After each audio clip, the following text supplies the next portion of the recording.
Aloha, boys and girls. This is Mrs. Dietrich. I am here to read to you Chapter 6 of Jeremy Thatcher, Dragon Hatcher, written by Bruce Coville.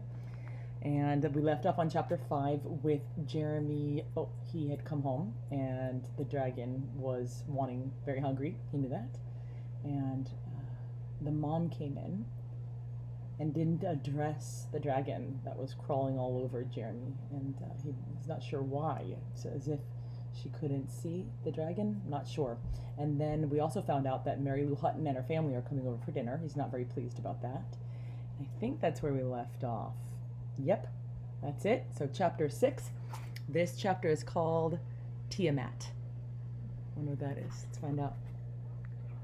The dragon squirmed, sending a message that felt like, "Let me go." Jeremy hesitated, then released his hold on the creature. Flapping its leathery wings, it flew to the top of his bookcase. The moment it landed, Jeremy was struck with another wave of hunger. Clearly, he wasn't going to get any answers until the beast was fed. He listened for the sound of the back door. As soon as he was sure his mother was safely out in the yard, he darted down the stairs for more chicken livers. He took the dragon with him, just to be sure nothing happened while he was out of the room. When the dragon had finally sated its hunger, that means appeased it, it went away. It sat on Jeremy's desk, preening its scales with its beaky nose. Jeremy stared at it. "All right," he said. "Give. Why didn't Mom say anything about you?" No answer. Jeremy tried again, closing his eyes. He formed a mental image of his mother standing in the doorway. Then he tried to attach a sense of questionness in the picture. The dragon responded by sending him a pair of pictures. The first showed Jeremy standing in front of his mother, with the dragon perched on his shoulder. Then the dragon faded from the image until all Jeremy could see was himself. Standing there without the dragon, he looked, as his mother had said, ridiculously twitchy.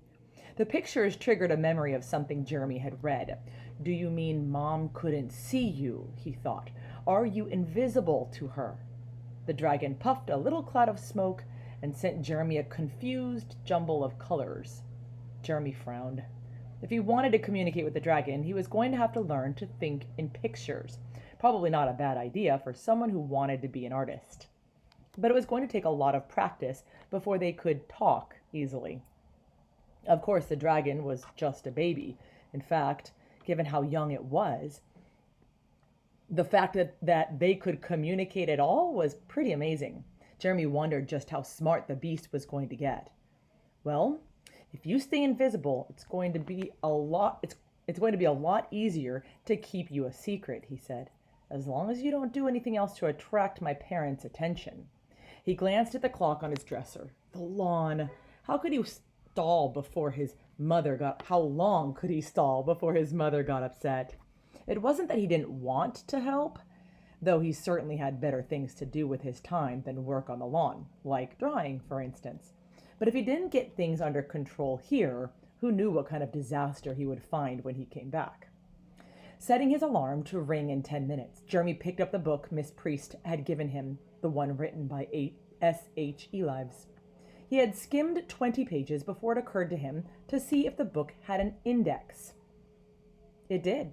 Feeling silly, he began flipping through the back pages. That's where the index is, in the back. He decided to start with taming. It's a word search. The index had the word, but rather than listing a page to turn to, it said in dark letters, "Don't even think of such a thing." Clearly not ready to tame. A sudden squawk from the dragon distracted him. Turning, he saw that it had gone into a fierce wrestling match with a dirty sock.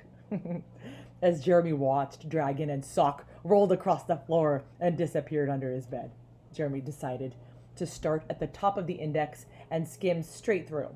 When he got to the word milk, he remembered something he had read at the library. Flipping eagerly to the proper page, he found the following. This is what was written in the book. "Though dragons are best known for rampaging through the countryside, eating sheep and shepherd alike, both of them, sheep and shepherd, many of them are reputed to have a deep fondness for milk, reputed as in reputation, being known for. having a deep fondness, liking milk. In at least 2 instances, we are told of a village or castle that kept one of the great worms at bay by offering it a trough of milk every day. The dragon would drink the milk. Then, hunger sated, meaning subsided, it would return to its cave for a long nap. This method was particularly effective in the case of the dragon of Lambton Hall. Whence this fondness for milk, meaning when does it come? No one, or from where? No one is quite certain. Some think it may stem from the fact that dragon mothers cannot nurse their young, which leaves the little beasts with a lifelong craving for milk. Others think it has to do with the primal fluid of the universe. Many simply list it as one of the mysteries of dragondom. In any event, while the method is hardly foolproof, it is certainly worth trying if you should ever be faced with a marauding dragon. That's what was written in the book. Or dragonlet, added Jeremy. He closed the book. He felt a little foolish. He had read the story of the dragon Lambton Hall at the library. Why hadn't it occurred to him to try the milk trick? He glanced at the clock beside his bed. If he didn't get outside soon, his mother would start to get cranky. Dashing down the stairs, he slipped into the kitchen and filled a saucer with milk. He looked at it, decided it might not be enough, and got out a soup bowl. After a second, he decided to take the entire carton of milk back to his room, too. Setting the soup bowl on the floor beside his bed, Jeremy poured in some milk. Within seconds, the dragon crawled out from under the bed, its flickery red tongue darting ahead of it. When it found the milk, it plunged its head into the bowl and began slurping. Soon it had finished the entire bowl, a huge amount for such a tiny dragon. And there is the picture today.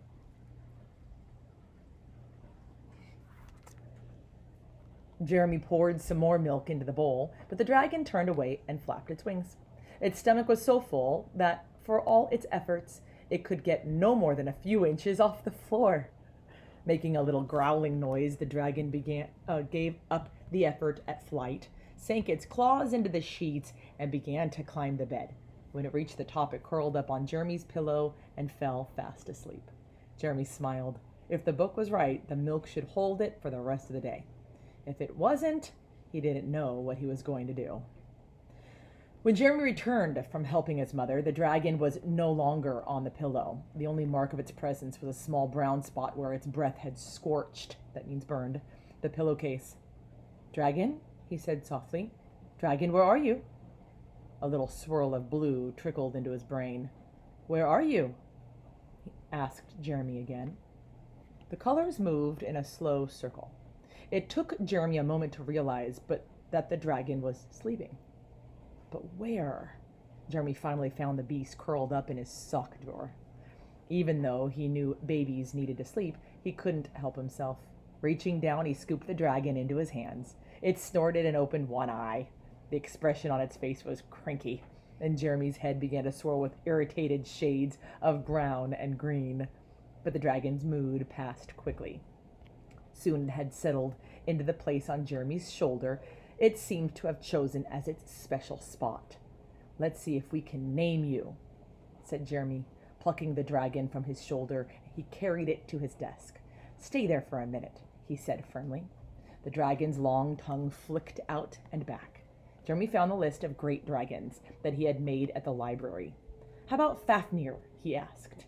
The dragon yawned. Jeremy crossed the name off the list. "Smog!" The dragon curled his lip. Jeremy was just as glad. Smog was the dragon in The Hobbit, and it had been a particularly wretched beast. "Ouroboros?" The dragon snorted, sending out a tiny puff of smoke. Jeremy wasn't sure if it was reacting to the name or his attempt to pronounce it. He crossed it off anyway. The dragon was no happier with Orm, Emphax, Heartsblood, Nymph, or Ruth. It wasn't until Jeremy suggested Tiamat that a flood of approving color came swirling into his head. "Tiamat?" he asked.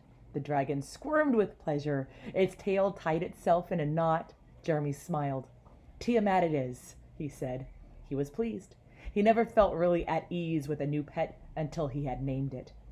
Jeremy hesitated. Maybe it was the wrong word. After all, according to Babylonian mythology, the original Tiamat was the mother dragon who had created the world. So Tiamat must be a female name. Did that mean his dragon was female too? Though the answer didn't really come as a word, there was no doubt it was a positive response. Jeremy smiled.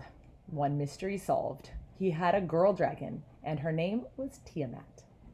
He looked at the dragon nervously. Had he really named her, or had he just found the name she wanted all along? That thought opened his mind to a whole list of questions he had been trying to ignore, such as, where had this thing really come from? What had Mr. Elives meant when he said, "It wants you"? And most important, what was he supposed to do now? He closed his eyes and tried to send these questions to the dragon. Aside from the general puzzlement, he got no response. "Well, what did I expect?" he said aloud. "You're still a baby, practically brand new." He stroked Tiamat's tiny head and wondered once again how big she was going to get. Though he hadn't really meant it as a question, she answered him anyway. And the image that formed in his mind left no doubt what the answer was. Big. Jeremy swallowed hard, but before he could think anything back at her, a voice yelled, "Hey, Jer, are you up there?" "Sure," he yelled back. "Come on up, Spess." He turned to the dragon, which was chewing on the end of one of his paintbrushes, and asked, "Now, will he be able to see you or not?" Tiamat flew up to his shoulder without answering. "Where did you go yesterday?" asked Specimen, bursting into the room. "I looked all over for you. I've never seen anyone run so fast." "Do you blame me?" asked Jeremy, turning so that the dragon would be in clear view. He waited for Spess to say something about Tiamat, but Specimen only shrugged and shook his head. "I'm just glad it was you and not me," he said. "Thanks," replied Jeremy, a trifle bitterly, meaning that wasn't very kind. Spess missed his tone. He looked troubled. "My sister Mindy said she saw you walking with Mary Lou this morning," he said at last. Jeremy groaned. "Your sister's mouth is bigger than Alaska." "Well," insisted Spess, "were you?" "No, she was walking with me. I had my arms full and couldn't run away." Spess nodded, as if that answer satisfied him. Then, as if a new thought had just struck him, he added, "Full of what?" "Full of books. About," Jeremy decided to be daring, "about dragons." "You always did like that stuff," said Specimen. His tone made it sound like he thought there was something slightly strange about the fact. "Want to work on our entries for the art contest?" he asked, changing the subject. "I have to go and finish raking," said Jeremy with a sigh. The dragon crawled down from his arm and onto the desk. She stared at Specimen as if memorizing his features. The question she sent Jeremy seemed to translate as friend or foe. Foe means enemy. Friend, thought Jeremy. Old friend. Specimen proved it by helping Jeremy rake. When they were done, Jeremy went upstairs to check on the dragon, who was once more snoozing among his socks. He moved one pair that was too close to her nose, hoping his mother wouldn't notice the little scorch marks. "Come with me," he said to Spess, who had watched in mystification while Jeremy peered into his sock drawer. "I want you to help me find something." "What?" "A magic shop." That's the end. No more. I don't know if you can see it. End of the chapter. And that is chapter 6. I hope you enjoyed it. And you think they're going to find the magic shop? Do you think he could find his way back? I wonder what will happen next. I'll see you tomorrow with the next chapter reading.